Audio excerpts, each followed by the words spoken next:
कि ये कोई पर्सनल चॉइस नहीं है कि आप क्या खाएंगे क्या नहीं खाएंगे। जिस चीज़ का असर पूरी दुनिया पे पड़ रहा है तो आप ये कैसे कह सकते हैं कि वो एक पर्सनल चॉइस है। धरती वर्ती बचाने के बारे में छोड़ो, ये सब तो फालतू की बातें हैं। जो होना था धरती का वो हो चुका, अब तो मंगल की झंड करने की तैयारी करो। वो तो हमें थैंक्स बोलना चाहिए अनपढ़ और गरीब लोगों को कि उनकी वजह से थोड़ी बहुत नेचर जो है वो बची हुई है। ये जो अपार्टमेंट में रहने वाली जो ये जनरेशन है, जो आउटडोर से ज़्यादा मोबाइल पे गेम खेलते हैं, ये मतलब बड़े होके दुनिया बचाएंगे। ये अपने आप को मोबाइल की लत से बचा लें, वही बहुत बड़ी बात है।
तो स्टार्टिंग देखकर तो समझ में आ गया होगा कि बात किस बारे में होने वाली है। बात होने वाली है इंसानों की साइकोलॉजी के बारे में, इंसानों की मानसिकता के बारे में, जो कि नेचर के डैमेज के लिए ज़िम्मेदार है। इंसानों ने आज तक नेचर को बचाने की बहुत सारी कोशिशें करी, लेकिन फिर भी उनकी रिज़ल्ट जो है वो अच्छे नहीं आए। ऐसा कैसे हो सकता है कि इतनी भयंकर कोशिश करने के बाद भी किसी चीज़ का रिज़ल्ट ना मिले? ऐसा केवल एक केस में हो सकता है कि जब आपकी कोशिश जो है वो कोशिश ना हो, वो एक ढोंग हो केवल। क्योंकि जब ढोंग हम करते हैं तो रिज़ल्ट उसका नहीं मिलेगा। तो आगे इस वीडियो में हम लोग इंसानों के द्वारा किए जाने वाले जितने भी ढोंग हैं उनके बारे में पता लगाने की कोशिश करेंगे।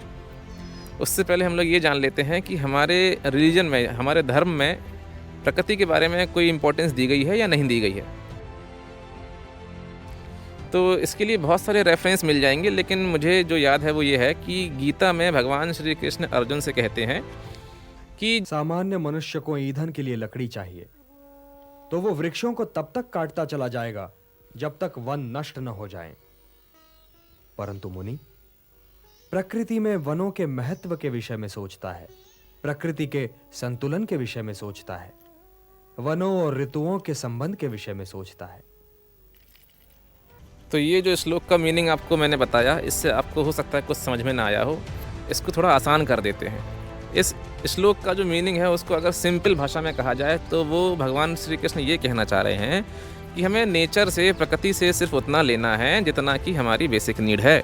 उसकी रेड नहीं कूटनी थी, लेकिन हमने क्या किया, बेसिक नीड से बहुत आगे जाके नेचर की रेड कूटना शुरू कर दिया। हमें उसको यूज़ करना था नेचर को, लेकिन हमने उसका मिसयूज़ शुरू कर दिया, उसको हमने एक्सप्लॉइट करना शुरू कर दिया। अब हम लोग केवल एग्जाम्पल लेंगे कि हमने ऐसे कौन कौन से ढोंग किए हैं। हम लोग ढोंग को एक्सपोज करने की कोशिश करेंगे।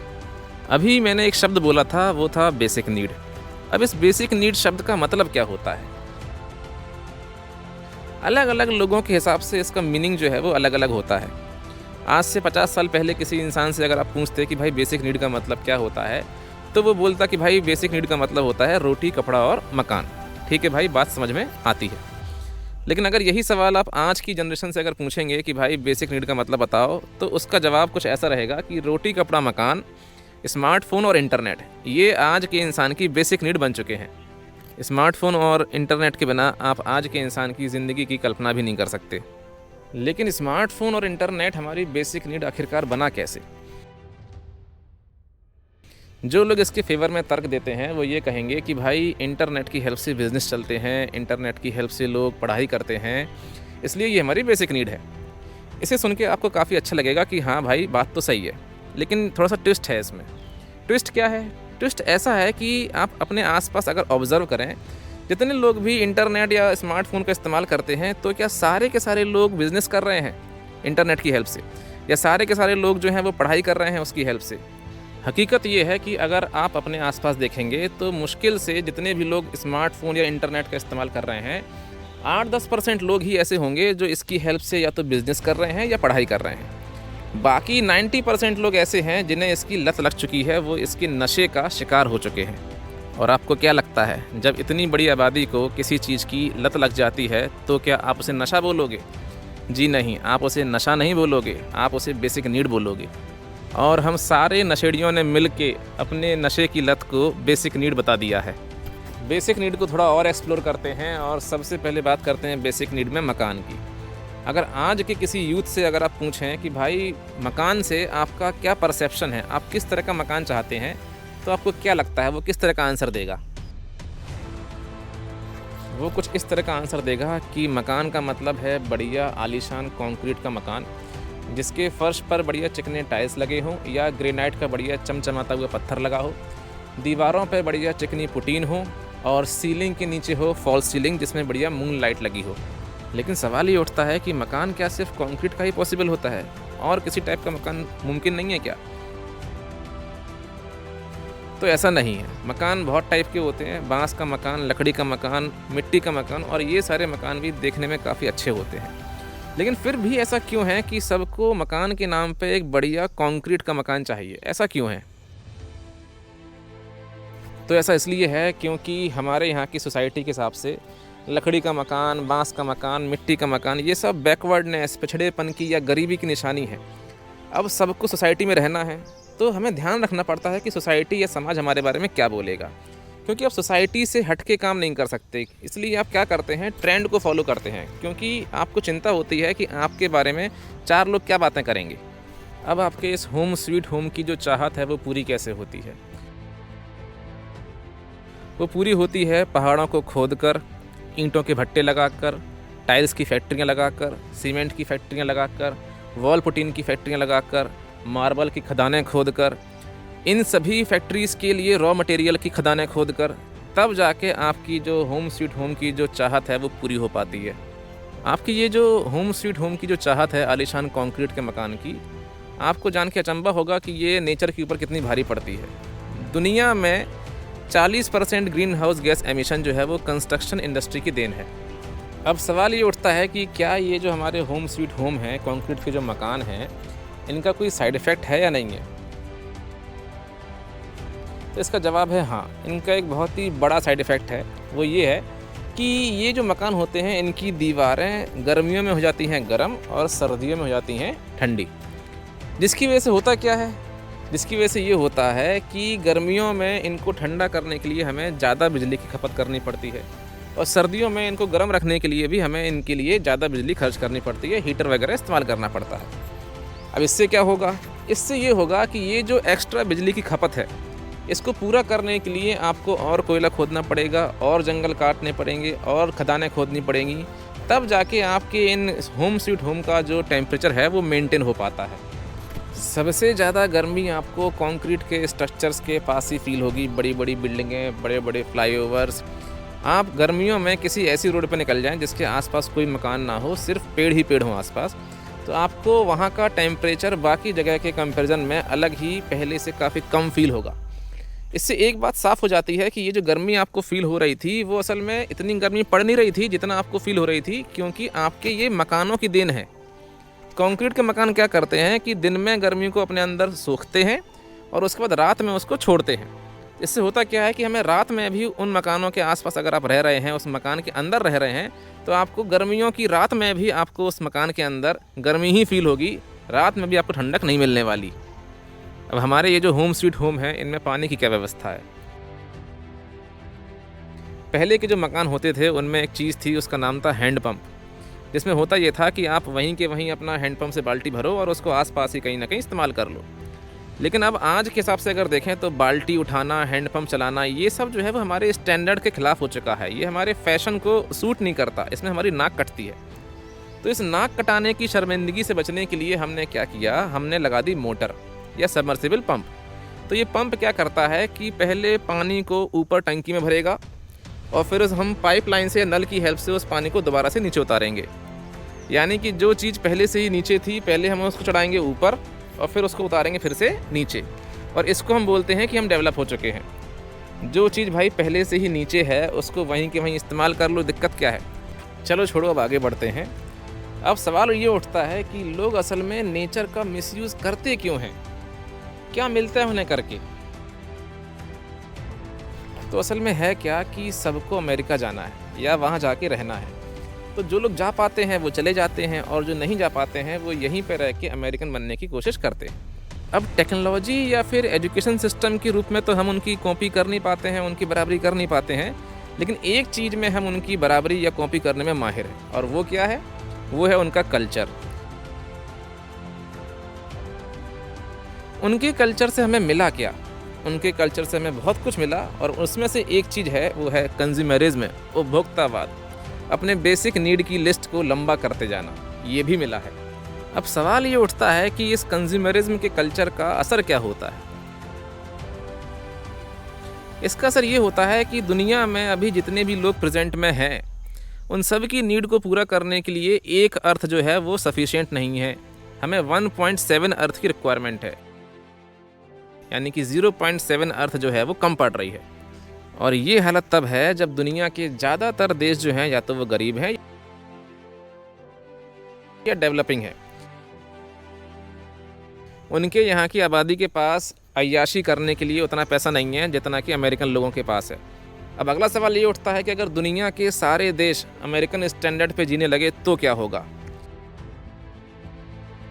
तो कैलकुलेशन ये कहती है कि अगर दुनिया के सारे देश जितने भी लोग हैं उसमें अगर सारे के सारे लोग अमेरिकन स्टैंडर्ड के हिसाब से जीने लगें तो उन सब की रिक्वायरमेंट को पूरा करने के लिए 5 धरतियों की रिक्वायरमेंट पड़ेगी। 5.1 अर्थ, लगभग 5।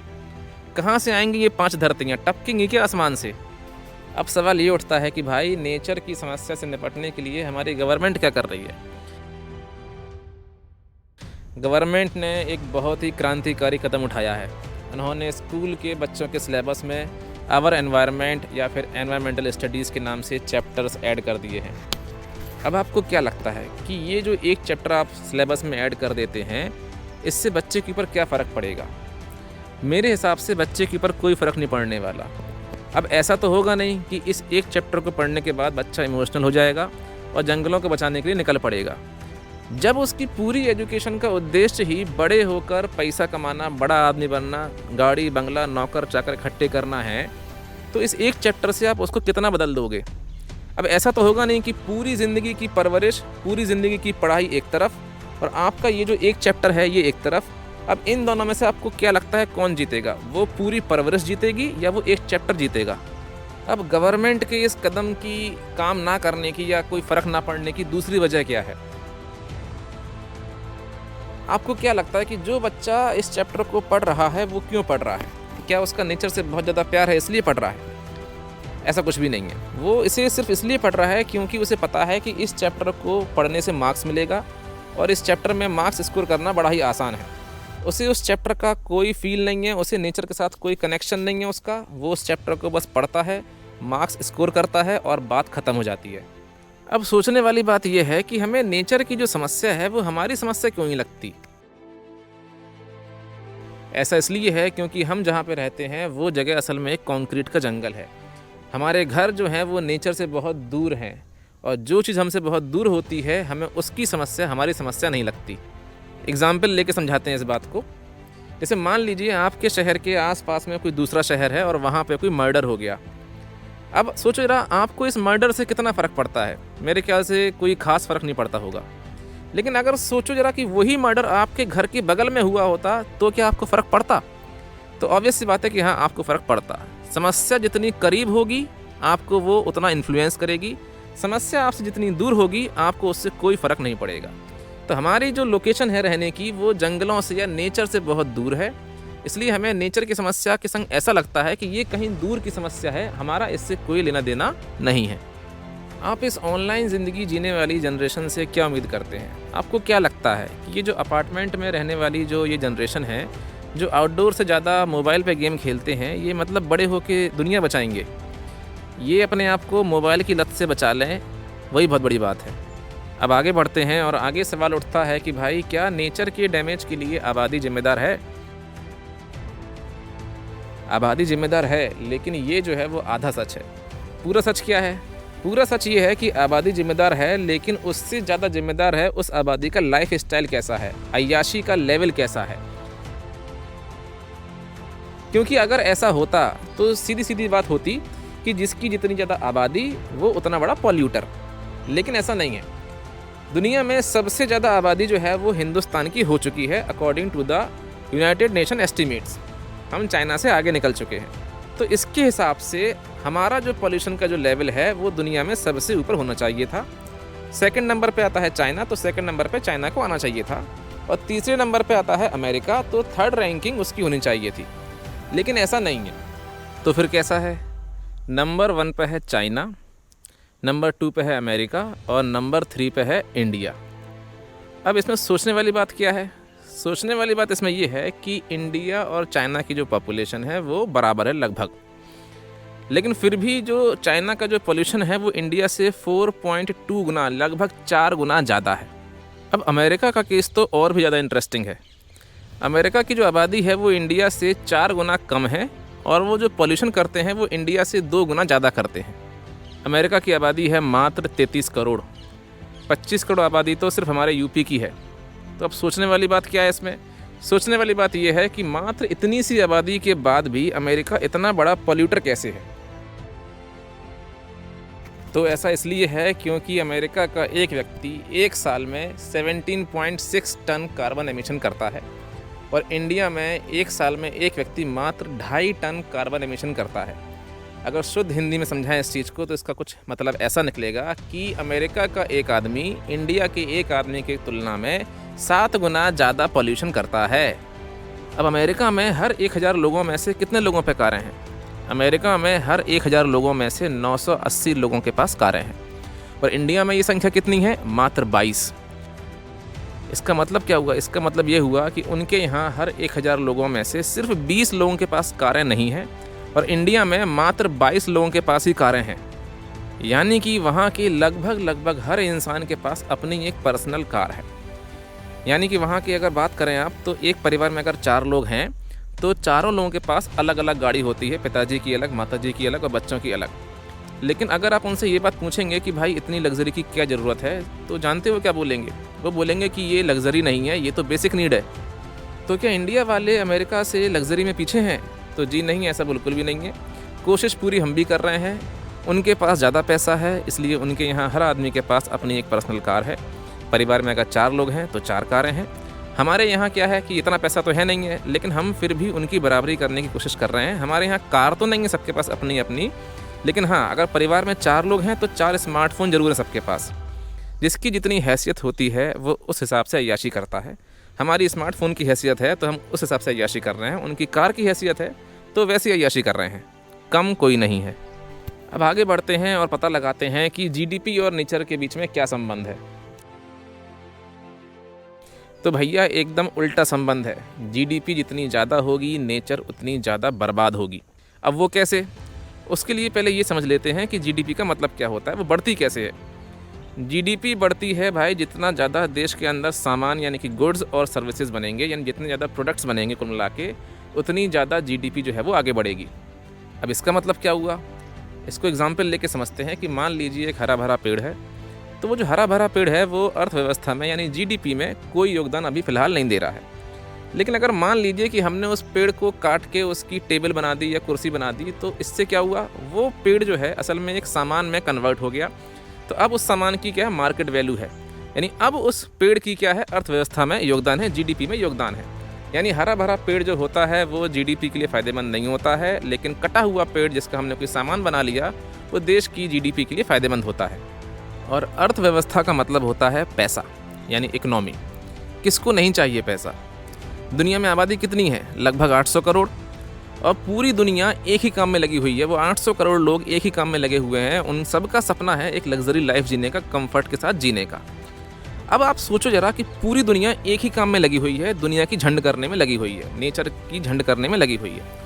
अब सारी दुनिया अगर मिलके झंड करने में लगी हुई है तो आप सोचो जरा कि आप दुनिया को कैसे बचा पाओगे? कंफर्ट किसको नहीं चाहिए? कंफर्ट तो सालों कुत्ते को भी चाहिए।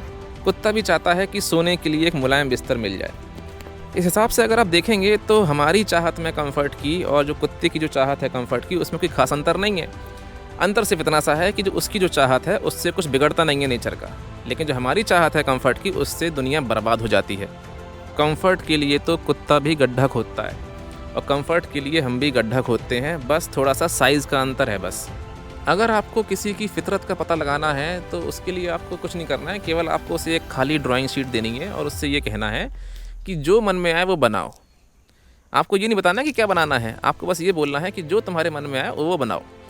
अब वो जो कुछ भी बनाएगा वो उसकी दिमाग की फितरत होगी, उसके मन की जो है वो फितरत होगी। ऐसी ही एक खाली ड्राइंग शीट जो है वो हमें नेचर के फॉर्म में, धरती के रूप में मिली हुई थी और हमने इस पर बनाना शुरू किया। और जब हमने बनाना शुरू किया तो अब वो कुछ इस तरीके से दिखती है।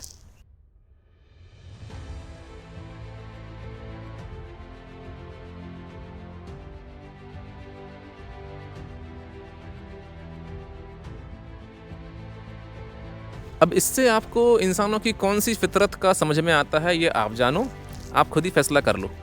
अब आगे बढ़ते हैं तो सवाल उठता है कि अगर सब कुछ ऐसा ही चलता रहा तो एक दिन सब कुछ ख़त्म हो जाएगा, तो हमें कुछ तो करना पड़ेगा। क्या करना होगा? क्या करेंगे हम लोग? हम लोग मंगल पे चले जाएंगे और प्रॉब्लम जो है वो सॉल्व हो जाएगी। जी हाँ, धरती की झंड करने के बाद अब हमारी तैयारी जो है तो मंगल पे जाके रहने की है। अब हम मंगल की झंड करेंगे। धरती वर्ती बचाने के बारे में छोड़ो, ये सब तो फालतू की बातें हैं। जो होना था धरती का वो हो चुका, अब तो मंगल की झंड करने की तैयारी करो। मतलब मानना पड़ेगा कि कितना बेशरम है इंसान कि जो धरती पहले जो उसका घर है, पहले उसने अपने घर को बर्बाद कर लिया। बर्बाद करने के बाद बोलता है कि धरती जो है वो अब रहने लायक नहीं बची है, अब हमें मंगल पर जाना पड़ेगा। मतलब भाई, अगर तुझे पता है कि तेरी इन हरकतों की वजह से दुनिया जो है वो ख़त्म हो जाएगी तो उसको बचा लेना यार, दिक्कत क्या है उसमें? अब आगे सवाल उठता है कि नेचर के डैमेज के लिए कौन जिम्मेदार है? दो ऑप्शन है हमारे पास। पहला है कि पढ़े लिखे लोग और दूसरा है अनपढ़ लोग। वैसे आम तौर पे हम क्या मानते हैं? हम यही मानते हैं ना कि सबसे ज़्यादा समस्याओं के लिए दुनिया में जो अनपढ़ लोग होते हैं वही जिम्मेदार होते हैं, लेकिन इस केस में ऐसा नहीं है। नेचर के डैमेज के केस में सबसे ज़्यादा पढ़े लिखे लोग ही जिम्मेदार हैं, क्योंकि आम तौर पे ऐसा होता है कि जो पढ़े लिखे लोग होते हैं उनके पास पैसा होता है और जो अनपढ़ लोग होते हैं वो आम तौर पे आपको गरीब मिलेंगे। तो सबसे ज़्यादा रिसोर्सेज कौन यूज़ करेगा? अमीर लोग करेंगे, यानी कि सो कॉल्ड पढ़े लिखे लोग करेंगे। और सबसे ज़्यादा रिसोर्सेज जो यूज़ करता है वो कौन होता है? वो सबसे बड़ा पॉल्यूटर होता है। सबसे ज़्यादा पढ़े लिखे लोग कहाँ पे रहते हैं? शहरों में रहते हैं, जिनकी ये हालत है कि अगर कोई कॉकरोच या ततैया निकल आए तो उचकते फिरते हैं। अब अगर इन लोगों से आप ये उम्मीद करते हैं कि ये मतलब दुनिया बचाएंगे तो भैया आपको बेस्ट ऑफ लक। वो तो हमें थैंक्स बोलना चाहिए अनपढ़ और गरीब लोगों को कि उनकी वजह से थोड़ी बहुत नेचर जो है वो बची हुई है। नहीं तो अगर सारे लोग दुनिया में अमीर होते ना तो आज हम लोग धरती को बचाने की नहीं, मार्स को बचाने की बात कर रहे होते। अब आगे बढ़ते हैं और सवाल उठता है कि क्या दुनिया में सारी चीज़ें ज़रूरत के हिसाब से बनाई जाती हैं? तो इसका जवाब है नहीं, क्योंकि अगर ऐसा होता तो दुनिया में कारों के नाम पे सिर्फ़ और सिर्फ मारुति 800 या नैनो जैसी गाड़ियाँ होती। फॉर्च्यूनर, मर्सिडीज़, BMW जैसी गाड़ियों का तो एग्जिस्टेंस ही नहीं होता। क्योंकि जहाँ तक नीड की बात है तो ट्रैवलिंग की नीड तो मारुति 800 जैसी गाड़ियाँ तो बड़े आराम से पूरी कर लेती हैं। लेकिन भैया हमें चैन कहाँ है? हमें तो और कंफर्ट चाहिए था, और लग्जरी चाहिए थी, तो लो भैया पकड़ो हर साल एक नया मॉडल। और नैनो के साथ क्या हुआ? बेचारी नैनो जो थी वो बंद हो गई, क्योंकि उसको लेने में लोगों की नाक कटती थी, क्योंकि उसके साथ एक टैग लगा हुआ था कि ये जो है वो गरीबों की कार है। और असल में हमारे यहाँ है क्या? हमारे यहाँ तो सारे के सारे शहंशाह की औलाद है। और नैनो का बंद होना क्या दिखाता है? नैनो का बंद होना ये दिखाता है कि लोगों को नीड से ज़्यादा लग्जरी और स्टेटस की चिंता है। तो अब आगे बढ़ते हैं और अगला सवाल ये उठता है कि क्या नॉनवेज खाने वाले लोगों का प्रकृति के विनाश में कोई योगदान है या नहीं? तो इसका जवाब है जी हाँ, बहुत भयंकर योगदान है। अब वो कैसे?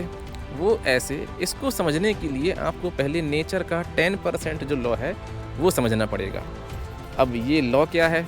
ये लॉ ये कहता है कि भाई नेचर में जब भी एनर्जी एक स्टेज से दूसरे स्टेज में ट्रांसफ़र होती है तो सिर्फ 10% अगली स्टेज में पहुंचेगी, बाकी 90% जो है वो पहली स्टेज में ही यूज़ हो चुकी होगी। ठीक है, इसको एग्जांपल लेके समझते हैं। जैसे मान लो कि घास के पास 100 जूल एनर्जी है। इस घास को मान लीजिए किसी हिरन ने खा लिया, तो हिरन के पास सिर्फ 10 जूल एनर्जी पहुंचेगी, बाकी 90 जूल एनर्जी जो है वो घास ने अपने लिए यूज़ कर ली होगी। अब हिरन के पास पहुंची है सिर्फ 10 जूल एनर्जी। अब इस हिरन को अगर किसी शेर ने खा लिया तो उसके पास सिर्फ 1 जूल एनर्जी पहुंचेगी, बाकी 9 जूल एनर्जी जो है वो हिरन ने अपने लिए यूज़ कर ली होगी। शेर अगर डायरेक्टली घास को खाता तो उसके पास डायरेक्टली 10 जूल एनर्जी पहुंच जाती, लेकिन अभी कितनी पहुंची है? सिर्फ 1 जूल पहुंची है। जिन भी लोगों को ये जो मैथमेटिक्स थी ये समझ में नहीं आई, उनके लिए सीधी मुद्दे की बात ये है कि दुनिया में जितनी भी खेती होती है उसका 80% खेती सिर्फ उन जानवरों को खिला पिला के बड़ा करने के लिए होती है जिन जानवरों को इंसान खाता है। और इन जानवरों से हमें मिलता कितना है? ग्लोबल कैलोरी सप्लाई का मात्र 20% मिलता है। यानी कि खेती हो रही है उनके लिए 80%, एनर्जी मिल रही है मात्र 20%, बाकी बीच में जो कुछ भी है वो बर्बाद हो रहा है। और जो 20% खेती जो सिर्फ इंसानों के लिए होती है वो ग्लोबल कैलोरी सप्लाई का 80% सप्लाई करती है, यानी कि एकदम उल्टा डेटा है। अब ये सारी जानकारी जो है अगर आप किसी नॉन वेजिटेरियन को दे देंगे तो आपको क्या लगता है कि वो मतलब नॉन वेज खाना छोड़ देगा? तो ऐसा बिल्कुल भी नहीं होगा। उसके पास नॉन वेज खाने के अपने कुछ तर्क होंगे, जैसे कि भाई कौन क्या खाएगा, कौन क्या नहीं खाएगा, ये कंट्रोल करने वाले आप कौन होते हैं? ये तो एक पर्सनल चॉइस है। तो पहली बात तो ये कि ये कोई पर्सनल चॉइस नहीं है कि आप क्या खाएंगे क्या नहीं खाएंगे, क्योंकि अगर ये कोई पर्सनल चॉइस होती तो इसका असर भी सिर्फ किसी एक आदमी तक ही सीमित होना चाहिए था। जिस चीज़ का असर पूरी दुनिया पे पड़ रहा है तो आप ये कैसे कह सकते हैं कि वो एक पर्सनल चॉइस है? एक इंटरेस्टिंग डेटा ये कहता है कि अगर पूरी दुनिया इंडियन लोगों के स्टैंडर्ड के हिसाब से जीने लगे तो दुनिया की जो रिक्वायरमेंट है, जो नीड है, उसको पूरा करने के लिए मात्र 0.6 अर्थ जो है वो ही काफ़ी है। तो भाई नेचर के फ्यूचर को लेके आप सभी को बेस्ट ऑफ लक। मिलते हैं अगली वीडियो में।